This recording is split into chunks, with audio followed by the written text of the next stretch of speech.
नमस्कार शेतकरी बांधवांनो, Sumit hardware and machine tools, Mondha road, Georai, जिल्हा बीड, महाराष्ट्र मध्ये आपलं सर्वांचं स्वागत आहे। आज आम्ही अनेक शेतकऱ्यांना प्रश्न असतो की पेरणी करते वेळेस फवारणी करायची, ट्रॅक्टरवर ज्यावेळेस आपण पेरणी करतो त्यावेळेस फवारणी करण्यासाठी अनेक लोकांना अडचण येते। त्यासाठी आम्ही एक नवीन जुगाड बनवलेला आहे, इंडियन जुगाड आहे हा। तो कशा पद्धतीने बनवलेला आहे, त्याला काय काय साहित्य लागते पूर्ण दाखवणार आहे आणि हा रेडीमेड जुगाड आमच्याकडे पूर्णपणे मिळणार आहे आपल्याला रेडी। बघू शकता तुम्ही, हा आम्ही 7 फूट पेरणी यंत्राचा जुगाड बनवलेला आहे। त्याला 4 नोझल टाकलेले आहेत 7 फुटामध्ये, जवळपास 1.5 फुटा पावणे 2 फुटापर्यंत याचा गॅप दिलेला आहे मध्ये। हे बघू शकता तुम्ही 4 नोझल। त्याला आपण आपल्या ॲडजस्टमेंटनुसार गॅप आपण कमी करून आम्ही ते सुद्धा तयार करू शकतो तुम्हाला। त्याचा 7 फूट आहे, 5 फूट आहे, अशा प्रमाणे आम्ही याला गॅप तयार करून फिटिंग करून पूर्ण अशी मशीनवर फिटिंग करून देतोय। कम्प्लीट फिटिंग दाखवायची, हे बघा अशी पूर्णपणे कम्प्लीट फिटिंग याची आम्ही करून देतो मशीनवर। आणि जेवढं लागेल तेवढ्या गॅपमध्ये, जेवढं लागेल तेवढ्या अंतरामध्ये तयार करता येतं आपल्याला। हे 7 फूट, 5 फूट, 6 फूट मधला गॅप पण कमी जास्त करता येतो। 1 फूट, 1.5 फूट, 2 फूट, 3 फूट आपल्याला हवा तसं त्या प्रमाणात त्याचा गॅप तयार करता येतो।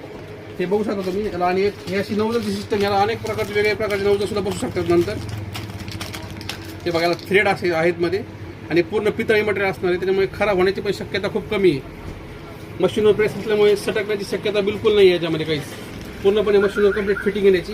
तर अशा प्रकारच्या वेगवेगळ्या प्रकारचे अनेक जे नौजल आहेत आपल्याला उपलब्ध ते लावू शकतो, किंवा आमच्याकडे नौजल अनेक प्रकारचे उपलब्ध आहेत। आता आम्ही याला हा रेग्युलर नौजल लावलेला आहे फॉगिंगवाला। हा नौजलची सिस्टीम अशी, याला मागून पितळी थ्रेड आहेत। हे पितळाचे थ्रेड आहेत, त्याला प्लॅस्टिक थ्रेड नाही आहेत, पितळी थ्रेड आहेत। त्यानंतर याला अनेक प्रकारचे प्लेट दिलेले आहेत, 3 होल, 4 होल, 5 होल अशा अनेक प्रकारचे विविध प्लेट आहेत। त्याला चेंज करू शकतो मी, एकाच नौजलमध्ये सगळे प्रकारचे प्लेट दिलेले आहेत। त्याच्यानंतर हा पूर्णपणे जुगाड तयार झाला समजा असा आपला कम्प्लीट। त्याला पेरणी यंत्रावर फिटिंग करता येते कम्प्लीट आपल्याला ॲडजस्टनुसार। त्यानंतर हा शेवटचा पॉईंट आहे, इथे हा पाईप कनेक्ट फवाराचा जो पाईप असतो आपला बॅटरी पंपचा, तोच पाईप कट करून याला कनेक्ट केलेला आहे। तोच पाईप इकडे मोटरला कनेक्ट होणार आहे अशा पद्धतीने,